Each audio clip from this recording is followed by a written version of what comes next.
ಅಗಸ್ತ್ಯ, ನನ್ ಮಾತು ಯಾಕೆ ನಿನಗೆ ಅರ್ಥ ಆಗ್ತಿಲ್ಲ? ನೋಡು, ಇದು ನೀನ್ ಅಂದ್ಕೊಂಡಿರೋದನ್ನ ಮಾಡೋ ಸಮಯ ಅಲ್ಲ.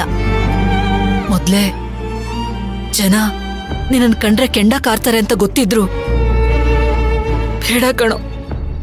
ನೋಡು, ನಿನಗೇನಾದ್ರೂ ಆಗ್ಬಿಟ್ರೆ ಅದನ್ನ ಸಹಿಸ್ಕೊಳ್ಳೋ ಶಕ್ತಿ ನನಗಿಲ್ಲ ಕಣೋ.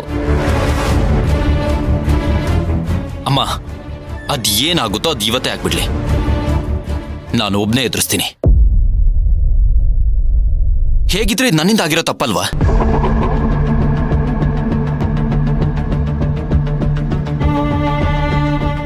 ಕಂದ, ಇಷ್ಟೊಂದು ಆವೇಶ ಒಳ್ಳೇದಲ್ಲ ಕಣೋ.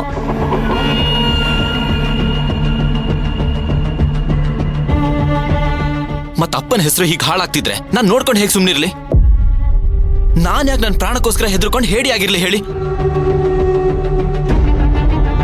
ಸುಮ್ನಿರೋರ್ನ ಹೇಡಿ ಅನ್ನಲ್ಲ ಕಣೋ, ಹಾಗಂದ್ಕೊಂಡಿರೋರ್ನ ಮೂರ್ಖ ಅಂತಾರಷ್ಟೇ.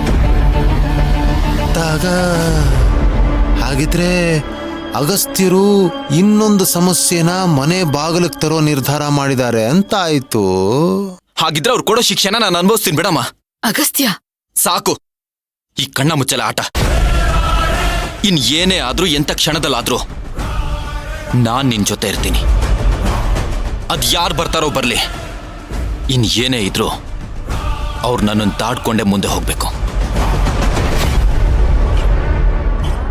ಅಮ್ಮ, ಎಲೆಕ್ಷನ್ ಮುಗಿಯೋವರೆಗೂ ನಾನ್ ನಿನ್ ಹಿಂದೆ ಅಲ್ಲ, ನಿನ್ ಜೊತೆಲೇ ಇರ್ತೀನಿ. ಅದ್ ಏನಾಗುತ್ತೋ ಆಗ್ಲಿ.